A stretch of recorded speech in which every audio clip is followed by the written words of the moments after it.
এবার আরেকটু বড় হয়েছে সে, তাকে বিবাহ দেওয়া হলো। বিবাহ যখন দেওয়া হলো তার নতুন আর একটা পরিচয় বেড়ে গেল, এবার সে একটা মেয়ের স্বামী হয়ে গেল। আবার কিছুদিন পরে আল্লাহ তাআলা তাকে একটা সন্তান দান করলো, তার পরিচয়ের সাথে নতুন আর একটা পরিচয় যোগ হয়ে গেল, এবার সে পিতা হয়ে গেল। আবার তার সন্তান বড় হলো, বিবাহ দিল, সে শ্বশুর হয়ে গেল। আবার ছেলের ঘরে যখন আরেকটা ছেলে হলো, তার পরিচয় আর একটা বেড়ে গেল, সে দাদা হয়ে গেল। তার মানে সময়ের পরিবর্তনের সাথে সাথে মানুষেরও অনেক পরিচয় আস্তে আস্তে বাড়তে থাকে। কিন্তু আমাদের সমাজে যাদের এই ধরনের অনেক পরিচয় আছে, আমি তো পারিবারিক কিছু পরিচয় বললাম, আরো পরিচয় আছে না? রাজনীতি করলে রাজনৈতিক পরিচয় আছে, চাকরি করলে চাকরির স্থানে তার একটা পরিচয় আছে, কর্মজীবনে অনেক পরিচয় আছে, এরকম বহুত পরিচয় আছে। আমি পরিচিত কয়েকটা পরিচয়ের কথা বললাম। আমাদের সমাজে একজন ভালো পিতা, অনেকে আছে পিতা হিসাবে ভালো কিন্তু সে স্বামী হিসাবে ওই পরিমাণ ভালো হইতে পারে নাই। আবার অনেকে আছে স্বামী হিসাবে ভালো কিন্তু শ্বশুর হিসাবে ভালো হতে পারে নাই। অনেকে আছে ঘরের মানুষের সাথে ভালো কিন্তু বাহিরের মানুষের সাথে ভালো হতে পারে নাই। অনেকে আছে ধনীদের সাথে খুব ভালো আচরণ করে কিন্তু দরিদ্রদের সাথে ভালো আচরণ করে না। তার মানে বোঝা গেল তার চারিত্রিক গ্রাফটা আপ ডাউন আছে। তার মানে কিছু পরিচয় তার ভালো, কিছু পরিচয় মন্দ। কিন্তু আমার আপনার নবীজির চারিত্রিক বৈশিষ্ট্য যদি সামনে আনেন, উনি স্বামী হিসাবে যেমন 100-100 ভালো, সাথী হিসাবে 100-100 ভালো, শাসক হিসাবে 100-100 ভালো।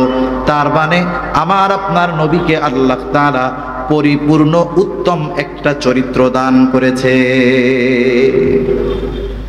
পরিপূর্ণ উত্তম আদর্শের অধিকারী আমার আপনার নবী।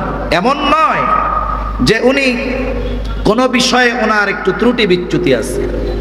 অনেকের আপনজন প্রিয়জন হসপিটালে ভর্তি থাকে, আইসিইউ সিসিইউতে, অথবা তাকে লাইফ সাপোর্ট লাগানো থাকে, দেখছেন না এরকম? যখন আইসিইউ সিসিইউর মধ্যে লাইফ সাপোর্ট লাগানো, দেখবেন সাথে পাশে একটা বড় স্ক্রিন থাকে কম্পিউটারের মতো, ওর মধ্যে কিছুই নাই, শুধু কিছু দাগ দেখা যায়, দেখছেন নাকি আপনারা? এই দাগটার গ্রাফ থাকে, উঁচু নিচু থাকে। এর দ্বারা তার হার্টের অবস্থা কি, তার জীবন কোন পর্যায়ে আছে এটা বোঝা যায়। অনেকে বলে না যে ভাই 90% শেষ, মাত্র 10% বাইচা আছে। এটা কেমনে বলে? এটা ওই গ্রাফটার হিসাবে নির্ণয় করে তাকে জানানো হয় যে এই কয় পার্সেন্ট তার হায়াত বাকি আছে, মানে জীবনের অবস্থা আছে আর কি। আবার যখন মারা যায় তখন কি হয়? কিছুই থাকে না, একেবারে সমান হয়ে যায়, কমও নাই বেশিও নাই, তার মানে সেও দুনিয়ায় নাই। আমার আপনার নবীর চারিত্রিক গ্রাফ হলো একেবারে উচ্চ স্তরে সমান, একটায় কম একটায় বেশি এমনটা নয়। আমার আপনার নবীর চরিত্র সর্বোচ্চ সমান চরিত্র। আল্লাহ তাআলা আমার আপনার নবীজিকে এমন চরিত্র দান করেছেন, উত্তম চরিত্র আল্লাহ দান করেছেন। আমার আপনার নবীজির মাধ্যমে এই দুনিয়াতে আল্লাহ তাআলা অনেক কিছুর পূর্ণতা প্রদান করেছেন, যেগুলোর পূর্ণতা আল্লাহ তাআলা আমার আপনার নবীর আগে কাউকে দিয়ে পূর্ণতা প্রদান করান নাই। নবীজির মাধ্যমে কোন কোন বিষয়গুলো পূর্ণতা লাভ করেছে একটা দুইটা বলি। এক নাম্বার, আমার আপনার নবীর মাধ্যমে আল্লাহ তাআলা শরীয়তের পূর্ণতা প্রদান করেছেন। অতীতে যত নবী এসেছে তাদের শরীয়ত, এক নবী যেই শরীয়তের উপরে চলেছে তার দুনিয়া থেকে যাওয়ার পরে আরেক নবী আসছে, শরীয়তের মধ্যে কিছু সংস্কার হয়েছে। কিন্তু আমার আপনার নবীর আগে আল্লাহ তাআলা কোন নবীর শরীয়তকে পূর্ণাঙ্গ শরীয়ত বলে অভিহিত করেন নাই। কিন্তু আল্লাহ তাআলা আমার আপনার নবীর মাধ্যমে শরীয়তকে পূর্ণতা প্রদান করেছেন। আল্লাহ তাআলা সেই কথা কোরআনুল কারীমের মধ্যে জানিয়ে দিয়ে বলেন, আল-ইয়াউমা আকমালতু লাকুম দীনাকুম ওয়া আতমামতু আলাইকুম নি'মাতি ওয়া রাদিতু লাকুমুল ইসলাম দীনা। আল্লাহ রাব্বুল আলামিন বলেন, আল-ইয়াউমা আকমালতু লাকুম দীনাকুম ওয়া আতমামতু আলাইকুম নি'মাতি, আজকে আমি তোমাদের উপরে আল-ইয়াউমা আকমালতু লাকুম দীনাকুম, আমি আজকে তোমাদের জন্য তোমাদের দিন তথা জীবন ব্যবস্থাকে পূর্ণাঙ্গ করে দিলাম। এই আয়াতের তাফসীরের মধ্যে এসেছে একজন ইহুদি খলিফাতুল মুসলিমিন হযরত ওমর রাদিয়াল্লাহু তাআলা আনহুর কাছে আসছে।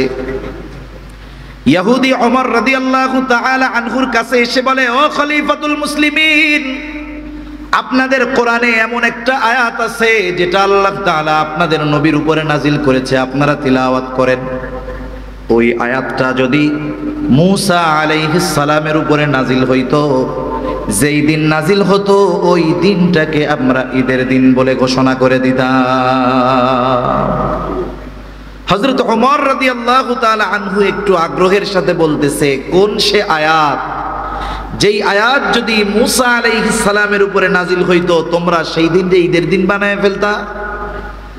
তখন ইহুদি বলতেছে, আয়াতটা হলো এই আয়াত, আল ইয়াউমা আকমালতু লাকুম দীনাকুম ওয়া আতমামতু আলাইকুম নি'মাতি ওয়া রাদিতু লাকুমুল ইসলাম দীনা। হযরত ওমর রাদিয়াল্লাহু তাআলা আনহু বলেন, আল্লাহর শপথ, এই আয়াত কোন দিন কোথায় কার উপরে নাজিল হয়েছে আমি সব জানি। তিনি বলেন, এই আয়াত নাজিল হয়েছে আরাফার ময়দানে বিদায় হজের সময় মুহাম্মাদুর রাসূলুল্লাহ সাল্লাল্লাহু আলাইহি ওয়াসাল্লামের উপরে জাবালে রহমতে এই আয়াতটা নাজিল হয়েছে। এই আয়াতে আল্লাহ তাআলা শরীয়ত পূর্ণাঙ্গতার ঘোষণা দিয়ে বলেন, আল ইয়াউমা আকমালতু লাকুম দীনাকুম, আজকে আমি তোমাদের জন্য তোমাদের দিনকে পরিপূর্ণ করে দিলাম। দিন শব্দের অর্থ কি? এখন রাত, সূর্য উঠলে দিন হবে, ওই দিন নাকি? দিন শব্দের অর্থ হলো জীবন ব্যবস্থা। দিন শব্দের অর্থ কি? জবান খুলে বলেন, আরো জোরে বলেন। একটু সাহিত্যের ভাষায় বলি, দর্শনের ভাষায় বলি, জীবন ও দর্শন। জীবন দর্শন তার মানে আপনি আপনার গোটা হায়াত কিভাবে চালাবেন, আপনি আপনার গোটা হায়াত জন্ম থেকে নিয়ে মৃত্যু পর্যন্ত আপনার রাজনীতি, পৌরনীতি, সমাজনীতি, অর্থনীতি, পারিবারিক জীবন, ব্যক্তিগত জীবন, রাষ্ট্রীয় জীবন কিভাবে পরিচালিত করবেন, আল্লাহ সুবহানাহু ওয়া তাআলা পরিপূর্ণ দিক নির্দেশনা দিয়েছেন কি দেন নাই? দেয় নাই মনে হয়, আপনাদের আওয়াজে মনে হয় দেয় নাই রে। দিছে নাকি শক্তি জমা রাখতেছেন যে হুজুর আপনার পরে খতিবে বাঙ্গাল আসতেছে? এমনিই উনি অনেক প্রোগ্রাম করেন, স্বাভাবিক অসুস্থ দুর্বল মানুষ, আপনি তো অনেক মোটা সোটা, আপনি একাই কন। হুজুর তো চিকুন মানুষ, অনেক চিকুন মানুষ, হুজুর অসুস্থ মানুষ, তা হুজুরে তো সাপোর্ট দিতে হবে, এই জন্য শক্তি সব আমরা জমায় রাখতেছি। তাই একটু আওয়াজ দিয়ে বলেন, আল্লাহ তাআলা সর্বক্ষেত্রে পরিপূর্ণ দিক নির্দেশনা আমাদের দিয়েছেন কি দেন নাই? আমরা মানতে না পারি, এটা আমাদের দুর্বলতা, তবে দিয়েছেন এটা অস্বীকার করার কোনো উপায়। অনেকে আছে না অতি পণ্ডিত, নামাজ কালাম রোজা হজ যাকাত সব করে, কোরআনে সব আছে কিন্তু রাজনীতি নাই, এরকম বলনেওয়ালা লোক আছে না নাই? আমি বলি তোমার নামাজ রোজা রাখো, ওইটা তোমারে জান্নাতে নিতে পারবে না। কারণ তুমি যদি বলো রাষ্ট্র পরিচালনার পদ্ধতি কোরআনে নাই, তাহলে তুমি যে বেঈমান কোনো সন্দেহ না। তুমি ইসলামী শাসন ব্যবস্থা প্রতিষ্ঠিত করতে পারো নাই। কোরআনের আইন বাস্তবায়ন হলে এরপরে আমরা আমল করব, এ সুযোগ নাই। প্রত্যেককেই নিজের জায়গা থেকে পরিবর্তনের সর্বোচ্চ প্রচেষ্টা করতে হবে, ঠিক কিনা বলেন? কোরআন, আল্লাহ তাআলা এই কোরআনে ঘোষণা দিয়েছেন যে তোমাদের জন্য আমি তোমাদের দিন তথা জীবন ব্যবস্থাকে পরিপূর্ণ করে দিলাম। কেমনে অর্থনীতি চলবে, কেমনে রাজনীতি চলবে, কেমনে সমাজনীতি চলবে, কেমনে আদালত চলবে, সব কিছু আল্লাহ তাআলা আমার আপনার নবীর মাধ্যমে পূর্ণাঙ্গ করে দিয়েছেন। তাহলে ইসলামী জীবন ব্যবস্থা পূর্ণাঙ্গ, ইসলামী শরীয়ত পূর্ণাঙ্গ। সাথে সাথে আল্লাহ রাব্বুল আলামিন বলেন, ওয়া আতমামতু আলাইকুম নি'মাতি, তোমাদের জন্য আমি আমার নেয়ামত সমূহকে পূর্ণাঙ্গ করে দিলাম। একটু খেয়াল দিয়ে কথাটা শুনতে হবে। এক নম্বর, আল্লাহ তাআলা আমার আপনার নবীর মাধ্যমে শরীয়তকে পূর্ণতা প্রদান করেছেন। দুই নাম্বার, আমার আপনার নবীর আগে নেয়ামত পূর্ণতার ঘোষণাও আল্লাহ দেন নাই। আল্লাহ বললেন, ওয়া আতমামতু আলাইকুম নি'মাতি, আমি তোমাদের উপর আমার নেয়ামত সমূহকে পরিপূর্ণ করলাম। এখানে একটা প্রশ্ন আনা যায় যে শরীয়তের সাথে নেয়ামত পরপর উল্লেখ করার উদ্দেশ্যটা কি? অনেক উদ্দেশ্য হতে পারে। এর মধ্যে একটা উদ্দেশ্য হতে পারে যেই জাতি, যেই ব্যক্তি, যেই সমাজ, যেই রাষ্ট্র পরিপূর্ণ শরীয়তের আইন মেনে চলবে, ওরাই পরিপূর্ণ নেয়ামতের অধিকারী হয়ে যাবে।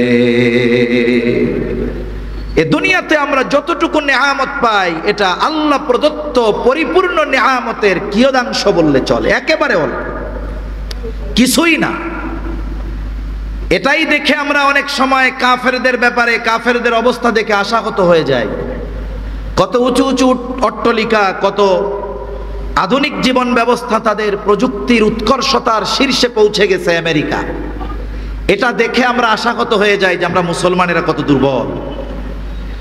কিন্তু আল্লাহ তাআলা হাদিসে কুদসির ভিতরে জানিয়ে দেন, এই দুনিয়াকে যদি আল্লাহ তাআলা একটা মৃত মাছির পাখনার সমান মূল্য দিতেন, আল্লাহ তাআলার কাছে যদি একটা পাখির ডানার সমান মূল্য এই দুনিয়ার হতো, তাহলে দুনিয়ার কাফেরেরা পান করার জন্য এক ফোঁটা পানিও তারা পাইতো না। সেজন্য এ দুনিয়াতে আমরা যতটুকু দেখি এটা আল্লাহ প্রদত্ত নেয়ামতের অতি অতি ক্ষুদ্র একটা অংশ। কিন্তু যদি আমরা শরীয়তের পূর্ণ অনুশাসন মেনে চলতে পারতাম, আল্লাহ তাআলা আমাদেরকে অজস্র অগণিত নেয়ামত দিতেন। উদাহরণস্বরূপ কি বলা যেতে পারে? এই 2 বছর আগে গড়ে নতুন করে প্রতিষ্ঠিত হওয়া, প্রায় 2 দশক, তার চাইতে বেশি 2 যুগের কাছাকাছি সময় একাধারে আমেরিকা সহ তার অনুগামী অনুসারী ন্যাটো শক্তি ঢালাও ভাবে প্রায় 2 যুগ আফগানিস্তানে বোমা হামলা করতে করতে করতে করতে তছনছ করে দিয়েছে। ওই অবস্থা থেকে স্বাভাবিকভাবে একটা দেশকে মাথা উঁচু করে দাঁড়ানো 1 শতাব্দীতেও অসম্ভবের মতো ছিল।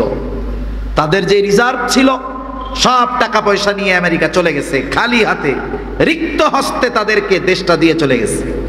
চিন্তা করছে টাকা পয়সা যদি না থাকে কিভাবে উন্নয়ন অগ্রগতি হবে।